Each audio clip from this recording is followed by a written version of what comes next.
చంద్రబాబు పాదయాత్ర నారా నందమూరి కుటుంబాల మధ్య దూరాన్ని తగ్గించింది. కొన్నాళ్లుగా పార్టీకి దూరంగా ఉంటున్న హరికృష్ణ బాబు పాదయాత్రకు అడుగడుగునా అండగా నిలిచారు.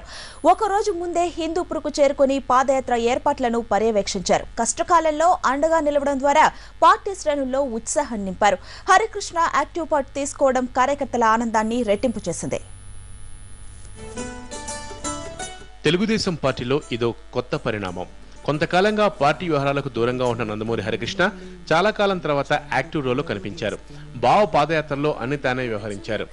చంద్రబాబు పాదయాత్ర మొదటిన హిందూపూర్ గతంలో తాను ప్రాతినిధ్యం వహించిన నియోజకవర్గం కావడంతో ఒకరోజు ముందే అక్కడ చేరుకుని ఏర్పాట్లను పర్యవేక్షించారు హరికృష్ణ.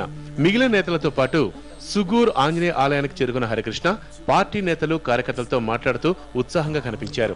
నారా నందమూరి ఫ్యామిలీల మధ్య కోల్డ్ వార్ ఉందంటూ వాదనలు వినిపించే నేపథ్యంలో హరికృష్ణ ఎంట్రీ తమ్ముళ్లలో జోష్ నింపింది. తమ్ముళ్ల కళ్లలో ఆనందం చూసిన ఎఫెక్ట్ ఏమో గానీ నందమూరి కుటుంబం ఎప్పుడూ పార్టీతోనే ఉంటుందని, తనతో పాటు కుటుంబ సభ్యులు కూడా పాదయాత్రలో పాల్గొంటారని చెప్పుకొచ్చారు హరికృష్ణ. మేము వచ్చానా లేదా ముందు అంతే, వచ్చాం, పాల్గొంటున్నాం, అప్పుడప్పుడు వస్తాం, పాల్గొంటూ వెళ్తూ ఉంటాం. హిందూపురం అన్నది తెలుగుదేశం పార్టీకి కానీ ముందు నందమూరి వంశానికి మాకు దేవాలయం కాబట్టి ఇక్కడి నుంచి ఏ కార్యక్రమాలు చేపట్టినా అంతా శుభప్రదంగా ఉంటుంది, అంతా బాగుంటుందనే ఉద్దేశంతో ప్రజల దగ్గరికి వెళ్తున్నాం, ప్రజల కోసం వెళ్తున్నాం, సేవకై వెళ్తున్నాం కాబట్టి మరి ఇక్కడి నుంచి మొదలు పెట్టడం జరిగింది. హరికృష్ణ రాకతో పార్టీ శ్రేణుల్లో ఆనందం రెట్టింపైంది. హిందూపురం అంటే నందమూరిపురం అనే పేరుంది.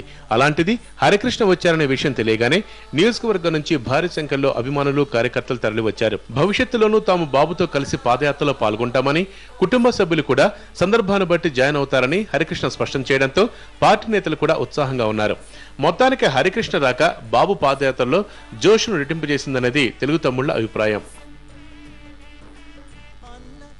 బులెటిన్లో షార్ట్ బ్రేక్.